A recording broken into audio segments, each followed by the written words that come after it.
नमस्कार, मैं हूं संतोष। सिटी न्यूज़ वैन रीवा की सांध्यकालीन समाचार सेवा में आपका स्वागत है। पेश है आज की मुख्य खबरें। देश सहित पूरे जिले में मनाया गया रक्षाबंधन का पर्व। बहनों ने भाइयों की कलाई पर बांधी राखी। प्रॉपर्टी डीलर की हत्या के मामले में पुलिस ने पकड़े 5 नाबालिग। लेन देन बनी हत्या की वजह। पर्यावरण और वृक्ष की सुरक्षा के लिए दे दी थी अपने प्राणों की आहुति। पूरे विश्व में प्रसिद्ध है धार्मिक स्थल बसावन मामा। खबरें अब विस्तार से। घर घर में छाया रहा रक्षाबंधन का उत्साह। सुबह से देर रात तक चलता रहा राखी बांधने का सिलसिला। आपको बता दें कि भाई बहन के अटूट रिश्ते का पर्व श्रावण मास की पूर्णमासी को जिले भर में उल्लासपूर्वक मनाया गया। बहनों द्वारा शुभ मुहूर्त में तिलक लगाकर भाइयों की कलाई पर प्रेम व स्नेह का रक्षा सूत्र बांधा गया। वहीं भाइयों द्वारा भी अपनी बहनों को उपहार भेंट किए गए तथा बहन की सुरक्षा का प्रण लिया। आपको बता दें कि युवाओं द्वारा अनाथ बच्चों के साथ रक्षाबंधन का त्योहार मनाया गया। कहते हैं रक्षाबंधन का त्योहार बड़े ही नसीब वालों को मनाने को मिलता है। आपको बता दें कि जहां पूरा देश रक्षाबंधन का त्योहार मनाने में व्यस्त है, वहीं दूसरी ओर शहर के युवाओं द्वारा अनाथालय जाकर रक्षाबंधन का त्योहार मनाया गया। हम आपको बता दें कि बघेली कलाकार व संस्था के संरक्षक राज द्विवेदी ने बताया कि हमारे फाउंडेशन के युवाओं द्वारा संपूर्ण लॉकडाउन में गरीबों को भोजन, मास्क, सैनिटाइजर प्रदान किया गया था। इसी दरमियान राज ने बताया कि अनाथालय में हमारे भाई रह रहे हैं, उनके साथ कोई भी त्यौहार मनाने वाला नहीं है। अब ये हमारा फर्ज बनता है कि हम उन्हें किसी भी प्रकार से अकेला न छोड़ें। उनके साथ सारे त्यौहार हम सब मिलकर मनाएं, क्योंकि उन्हें भी अपने परिवारजनों की ऐसे त्यौहार में कमी खलती है। इसलिए हम युवाओं ने यह ठाना है कि अब जितने भी त्यौहार होंगे हम सब अनाथालय में ही जाकर सारे त्यौहार मनाएंगे। सारे अनाथ भाइयों को राखी बांधी गई, जिसमें शिल्पी सिंह परिहार व कोमल पटेल ने राखी बांधी व मिठाई खिलाकर उन्हें रक्षाबंधन की बधाई दी। इस दौरान संस्था के अध्यक्ष प्रमोद पटेल, संयोजक विनय तिवारी, निशांत पांडे, सौरभ पटेल, पवन सेल आदि युवा भी वहां मौजूद रहे। वहीं हम आपको बता दें कि केंद्रीय जेल में रक्षाबंधन के त्योहार पर राखी बांधने पहुंची बहनों के चेहरे पर दिखी मायूसी। नहीं मिलने दिया गया भाइयों से। आपको बता दें कि रीवा केंद्रीय जेल में 22 अगस्त रक्षाबंधन के पावन पर्व पर भाई बहन का त्योहार माना जाता है। इस त्योहार के दिन केंद्रीय जेल पहुंची बहनें अपने भाइयों को राखी नहीं बांध पाई। आपको बता दें कि रीवा जिले के सेंट्रल जेल में 22 अगस्त को रक्षाबंधन के पावन पर्व पर जो भाई बहन का त्योहार रक्षाबंधन, इस त्योहार के दिन रीवा जिले के केंद्रीय जेल में लगभग सुबह 10 बजे से 1 बजे के बीच में 135 की संख्या में बहनें अपने भाइयों को राखी बांधने की उम्मीद लगाकर केंद्रीय जेल रीवा आई हुई थी। इनकी उम्मीदों पर पानी उस समय फिर गया जब राखी लेकर जेल पहुंची बहनों के चेहरे पर उदासी देखी गई तो कुछ बहनों की आंखों में आंसू भी छलक रहे थे। बहनों ने मीडिया से अपना दुख दर्द बयां किया।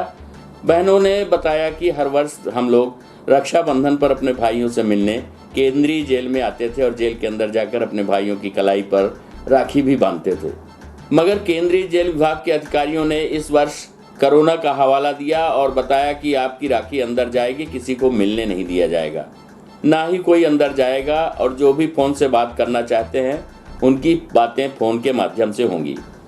उप जेल अधीक्षक रविशंकर सिंह के द्वारा मीडिया को जानकारी देते हुए बताया गया कि कोरोना का बहुत ही तेज़ी से प्रकोप है, जिसके चलते कोरोना में किसी भी बंदी से उन्हें मिलने नहीं दिया जा रहा है। जो भी परिजन राखी लेकर आ रहे हैं उनकी राखी उनके बंदी तक पहुंच रही है, और जो बात करना चाहते हैं बात करने के लिए 4 फ़ोन लाइन की सुविधा भी उपलब्ध कराई गई है।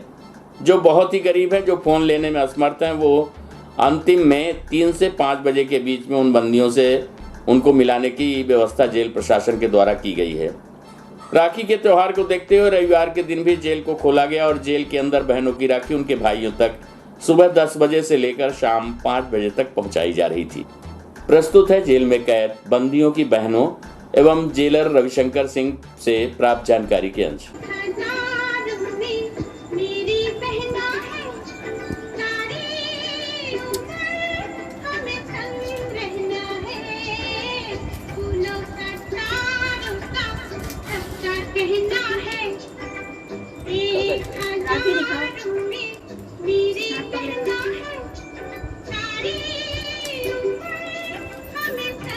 रहना है, फूलों का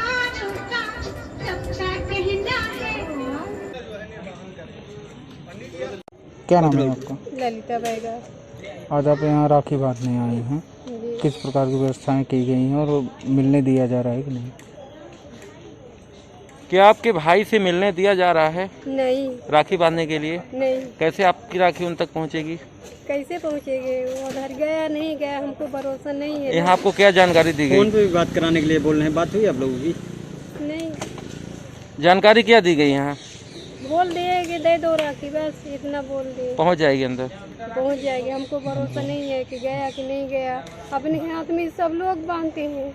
पिछली बार जब आप लोग आती थी तो किस तरह से राखी बांधती थी? मिलने दिया जाता था? हाँ, मिलने दिए थे। एक मिनट हाँ चलिए। सर, ये रक्षाबंधन के अवसर पर जेल में बंदियों के लिए सर क्या व्यवस्था की गई है? कितने लोग आएंगे?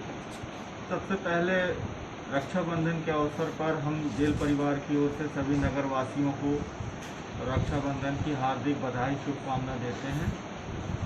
जैसे गत वर्ष की भांति इस वर्ष भी कोविड-19 के पालन करते हुए जेल में बंदियों को टेलीफोनिक सुविधा उपलब्ध कराई गई है तथा इसके साथ ही उनकी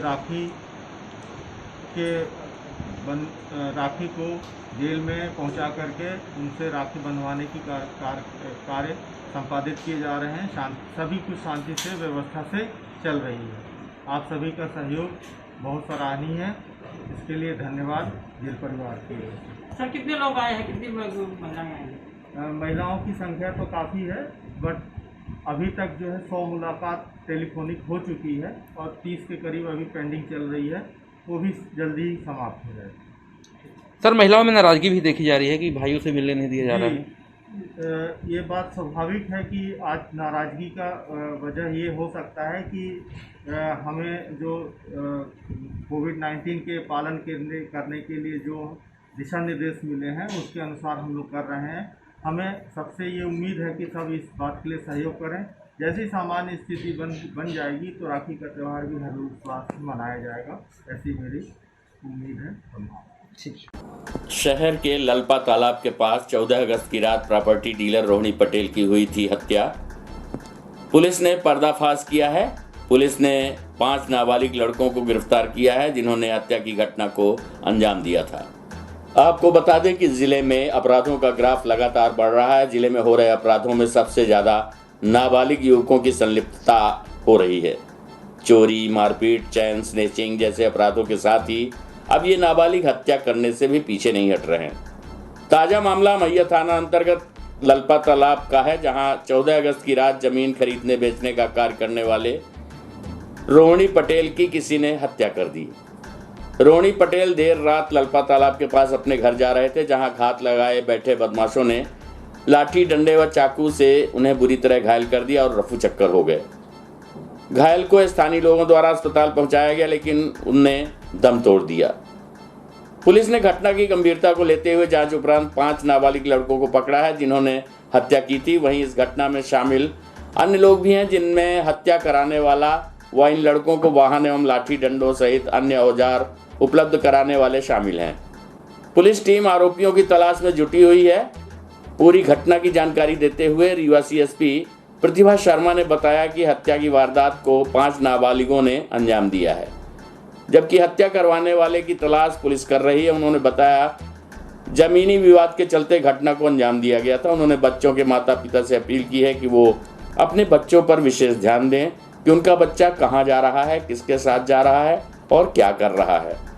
मोबाइल का उपयोग कर रहा है, अगर माता पिता बच्चों पर ध्यान देंगे तो वो गलत संगत से बच पाएंगे और इस तरह की घटनाओं में कमी आ पाएगी। आइए सुनते हैं प्रतिभा शर्मा से इस घटना के संबंध प्राप्त जानकारी के अंश। मैडम, यहाँ भैया थाना क्षेत्र में हत्या हुई थी प्रॉपर्टी डीलर की, इसमें आरोपी पकड़े गए, कुछ क्या मामला क्या है? मामले में इस तरीके से देखा जाए कि प्रॉपर्टी डीलिंग से संबंधित मामला था, जिसके चलते जो मृतक है रोहिणी प्रसाद की हत्या 14 अगस्त को शाम को कर दी गई। इसमें 3 तरीके से हम इसको देख सकते हैं। एक तो इसमें हत्या करवाने वाले, एक हत्या करने वाले, और हत्या के लिए जो अरेंजमेंट था कि जो डंडे और जो सामान उपलब्ध कराया गया, गाड़ियाँ उपलब्ध कराई गई, उस तरीके से हमने इसको देखा और इसको मैडम, इसमें मतलब क्या मोटिव क्या था हत्या का उनका, कुछ पता था? हत्या का मेन मोटिव प्रॉपर्टी से रिलेटेड है, लेन देन से रिलेटेड है। जी। क्या आरोपी पकड़े गए मैडम अभी? अभी नाबालिग 5 बच्चे पकड़े गए हैं, अपचारी बालक, जिनसे 2 गाड़ी हमने जब्त की है फिलहाल, बाकी की अभी पता तलाश जारी है। मैडम ये देखा जा रहा है कि बाइकर्स ग्रुप ही हमेशा अपराध करते हैं, तो इसमें कैसे लोग रहते हैं, क्या करते हैं? इसमें जैसे कि 5 नाबालिग बच्चे हैं, माता पिता अपने बच्चों से पूछें कि वो कहाँ जा रहे हैं, किसके साथ उठ रहे हैं, बैठ रहे हैं, कौन उनका दोस्त है। वो अपने अगर मोबाइल को छुपा रहे हैं तो क्यों छुपा रहे हैं, मतलब यानी कि लड़का लड़की कुछ ना कुछ इसमें गलत काम कर रहे हैं। तो मेरी माता पिता से एक गुजारिश है कि आप अपने बच्चों का ध्यान दें कि वो कहाँ जा रहे हैं, किसके साथ उठ रहे हैं, आपकी बेटियाँ कहाँ जा रही हैं, मोबाइल में वो किस प्रकार के कंटेंट देख रहे हैं, कैसी चीज़ों को यूज़ कर रहे हैं, किसकी बाइक पे वो जा रहे हैं। और इतनी स्पीड में मैं देखती हूँ, अभी भी मैं निकल कर आई, मैंने कुछ बच्चों को टोका कि आप कितनी स्पीड में बुलेट चला रहे हैं, एक्टिवा चला रहे हैं, क्या आप ये सही स्पीड है, आपकी वजह से किसी और का एक्सीडेंट हो सकता है। आपने मुंह पे तौलिया बांधा और आप निकल गए। माता पिता ये तक नहीं जानते कि बच्चे कहाँ जा रहे हैं, कहाँ नहीं जा रहे हैं। आज ये घटना जो हुई है, रोहिणी प्रसाद जो जिनकी हत्या हुई है, जो 5 अपचारी बालक उसमें पकड़े गए हैं, अगर इनके माता पिता इनसे ये पूछते कि बेटा आप किसके साथ उठते बैठते हो, आप किससे मिल रहे हो, आप कहाँ जा रहे हो, तो शायद ये घटना रुक सकती थी। तो मेरी माता पिता से यही गुजारिश है कि अपने बच्चों से पूछें कि वो इस प्रकार की गतिविधियों में संलिप्त ना हो पाए। मैडम इस रास्ते में पुलिस क्या करे, जैसे शेयर स्नेचिंग वगैरह ये भी नाबालिग कर रहे थे, इस पे लगातार कार्रवाई जारी है, इस पे लगातार कार्रवाई जारी है। आपने देखा होगा पिछले कुछ दिनों में ये वारदातें थमी भी हैं। क्यों थमी है? क्योंकि कुछ संदिग्धों को उठाया गया, कुछ लोगों को पकड़ा गया, जो भी जहाँ पे भी ये गतिविधियाँ चल रही थी, तो कुछ कार्रवाई इसमें थमी भी है। केंद्रीय जेल रीवा में शुरू हुई ई ऑफिस बायोमेट्रिक सुविधा। रीवा के केंद्रीय जेल में रक्षाबंधन के अवसर पर ई ऑफिस बायोमेट्रिक व्यवस्था शुरू की गई है, जिसमें अब जेल में आने जाने वाले कैदियों की संपूर्ण जानकारी रहेगी। हम आपको बता दें कि बायोमेट्रिक व्यवस्था शुरू होने से अब सब बंदियों की जानकारी रहेगी। अगर कोई भी बंदी जेल परिसर में आता है तो उसका अंगूठा लगेगा, और अगर रिहा होकर जेल से बाहर जाता है तो अंगूठा लगेगा। ये सब एक सिस्टम में स्टोर होगा। केंद्रीय जेल रीवा में रक्षाबंधन के त्योहार के उपलक्ष्य में ई ऑफिस बायोमेट्रिक की सुविधा उपलब्ध की गई है। मिली जानकारी के अनुसार रीवा केंद्रीय जेल में ई ऑफिस बायोमेट्रिक की सुविधा राखी के त्योहार के उपलक्ष्य में की गई है, जिसमें अब जेल की सुरक्षा व्यवस्था और पक्की हो जाएगी। हर बंदी अब जब जेल में आएगा तो अपना अंगूठा लगाएगा और जेल से जाने के दौरान भी अंगूठा लगाएगा। अंगूठा लगाते ही उस बंदी की पूरी डिटेल सिस्टम में आ जाएगी। सिस्टम में उसका पूरा बायोडाटा दिखने लगेगा। रीवा जेल में जिले सहित अन्य जिलों के खतरनाक अपराधी बंद हैं। ऐसे में जेल और कैदियों की सुरक्षा की दृष्टि से ये व्यवस्था जेल की सुरक्षा को और मजबूत बनाएगा। अभी तक ये व्यवस्था बड़े शहरों में थी, लेकिन अब रीवा जेल भी इस व्यवस्था का हिस्सा बन गया है। उप जेल अधीक्षक ने कहा कि अभी ये व्यवस्था कैदियों के लिए है, जरूरत के हिसाब से इसे और विस्तारित किया जाएगा। प्रस्तुत है इस संबंध में जेलर रविशंकर सिंह से प्राप्त जानकारी के अंश। सर, ये जेल में बंदियों के लिए बायोमेट्रिक व्यवस्था की गई, क्या कैसी व्यवस्था है? इसमें आज रक्षाबंधन के उपलक्ष्य में आज हमने बायोमेट्रिक सुविधा का प्रारंभ किया है। इसमें यह है कि बंदियों की जो आमद के समय में उनके अंगूठे के बाएं अंगूठे के निशान लिए जाते हैं, वो सेव हो जाते हैं, और जब उनकी रिहाई की जाती है तो जब अंगूठा लगाते हैं तो उससे मैचिंग हो जाती है। मैचिंग हो जाने पर उनकी रिहाई हो जाती है। इससे हमारी सुरक्षा व्यवस्था और मजबूत हुई। सर, ये कब से शुरू की गई व्यवस्था? ये अभी ये प्रारंभिक दौर पर है, आज से स्टार्ट की गई है। आगे भविष्य में इसका और भी अपग्रेडेशन किया जाएगा। विंध्य क्षेत्र का ऐतिहासिक एवं पौराणिक धार्मिक स्थल, जिसे आज बसामन मामा के नाम से जाना जाता है, आज भी यहाँ टमस नदी के सतधारा घाट पर 33 करोड़ देवी देवताओं वाले पीपल के वृक्ष के समीप एक ऐसी समाधि स्थित है जिसका उदाहरण पूरे विश्व में कहीं नहीं मिलता है। आपको बता दें कि मान्यता है कि बसामन मामा धाम में जो घटना घटित हुई वो अपने आप में अद्भुत और रोंगटे खड़ी कर देने वाली है। रीवा जिले के सिमरिया विधानसभा अंतर्गत स्थित ग्राम कुम्हरा के ब्रह्मदेव शुक्ला बसामन मामा ने पर्यावरण और वृक्ष की सुरक्षा के लिए अपने वैवाहिक जीवन को भी कुर्बान कर दिया था। उन्होंने अपने प्राणों की आहुति दे दी थी। ऐतिहासिक तथ्यों के अनुसार ग्राम कुम्हरा में ब्रह्मदेव नामक युवक का जन्म हुआ था। ब्राह्मणों में शुक्ला परिवार में जन्मे ब्रह्मदेव बचपन से ही पीपल देव के भक्त थे। वे अपने घर के सामने लगे पीपल देव की नियमित पूजा किया करते थे और उसे ब्रह्मधाम कहा करते थे। प्राचीन कथा के अनुसार सिमरिया की गढ़ी में एक राजा रहा करते थे, जिन्होंने हाथियों के समूह को पाल रखा था। हाथियों को पीपल के पत्ते में काफी रुचि होती है, इसलिए एक दिन राजा के कुछ नौकर हाथियों को लेकर ग्राम कुम्हरा पहुंचे और वहां ब्रह्मधाम में लगे पीपल के वृक्ष को काटकर उसके पत्ते हाथियों को खिलाना चाह रहे थे। लेकिन ब्रह्मदेव के विरोध के आगे यह संभव नहीं हो सका और राजा के नौकर हाथी लेकर वापस पहुंच गए और राजा को बताया कि हुक्म, आपके राज्य में कुम्हरा में एक काफी हरा भरा पीपल का वृक्ष है, जिसे काटने के लिए प्रयास किया गया तो वहां ब्रह्मदेव नामक युवक ने उन्हें रोक दिया। राजा के मन में ये दंभ जागा कि उसके राज्य में ऐसी कौन सी शक्ति है जिसने उनके हाथियों को पीपल के पत्ते नहीं खाने दिए। राजा ने स्वयं निर्णय लिया कि अब वो खुद पहुंचकर उस वृक्ष को अपने सामने खड़े होकर कटवाएंगे। राजा को खबर लगी कि ब्रह्मदेव बसामन मामा का विवाह हो रहा है और वो अपनी बारात लेकर गए हुए हैं। तभी राजा ने पीपल के वृक्ष कटवाने को अपनी सेना तैयार कर ली। बारात के दूसरे दिन, जिस दिन बसी होती है, उस दिन राजा ने वासुदेव अर्थात पीपल के वृक्ष को कटवा दिया। जैसे ही ब्रह्मदेव को स्वप्न आया कि उनके ब्रह्मधाम के वृक्ष को राजा ने जबरन कटवा दिया है, तभी ब्रह्मदेव ने उसी समय जाने का निर्णय लिया। परंतु सभी घरातियों और बारातियों के आग्रह पर वो रुक गए और अगले दिन विदाई के तत्काल बाद वे तुरंत अपने दूल्हे के भेष में जामा जोड़ा, पियरी पहने और कटार लिए तुरंत ग्राम कुम्हरा के लिए प्रस्थान कर गए। उन्होंने वहां पहुंचकर देखा कि उनका पीपल का वृक्ष राजा ने कटवा दिया था। उन्होंने अपनी कटार निकाली और अपना पेट चीर दिया और उसी हालत में बदला लेने हुए तुरंत राजा की गढ़ी के लिए निकल गए। राजा को खबर मिलते ही उसने सारे दरवाजे बंद करा दिए, लेकिन वहां पहुंचते ही उनके प्राणों ने उनका साथ छोड़ दिया। कहते हैं कि जैसे ही ब्रह्मदेव का पार्थिव शरीर पंच तत्व में विलीन हुआ, उसके अगले ही क्षण वे फिर अपने उसी दूल्हे वाले वेश में देखे गए। राजा का पूरा साम्राज्य नष्ट हो गया। सिर्फ एक बालक और रानी बची, क्योंकि वो उस वक्त मायके में थी। जैसे ही गढ़ी नष्ट होने की सूचना मिली, वो गढ़ी के लिए रवाना हो गई, लेकिन रास्ते में ब्रह्मदेव से सामना हो गया। रानी ने अपने बालक को समझाया कि बेटा, तुम्हारे बचने का सिर्फ एक ही उपाय है, यदि तुम इन्हें मामा कहकर पुकारो तो शायद हो सकता है कि तुम्हें प्राणों की माफी मिल जाए। बालक ने ऐसा ही किया और मामा शब्द सुनते ही ब्रह्मदेव बसामन मामा का क्रोध शांत हो गया और उस बालक को आशीर्वाद देकर उसकी माँ को कहा कि तुम इस बालक का वंश बढ़ाना चाहती हो और कल्याण चाहती हो तो गंगा में स्नान कर गंगा के उस पार निवास करो। रानी ने ऐसा ही किया और वो बच गईं। इस ऐतिहासिक और लोमहर्षक घटना के बाद ब्रह्मदेव ने अपने ग्राम के निवासियों को स्वप्न में आकर ये बताया कि जिस स्थान पर मेरी आंत गिरी है उसी स्थान पर पीपल के वृक्ष की सूखी लकड़ी रख दी है और मैंने ये संकल्प लिया है कि यदि मैं मनसा वाचा कर्मणा से भगवान वासुदेव और माँ शारदा का भक्त था तो ठीक 12 वर्ष बाद सूखी लकड़ी हरी हो जाएगी और यहाँ पीपल के वृक्ष में वासुदेव की मैं पूजा कर सकूंगा।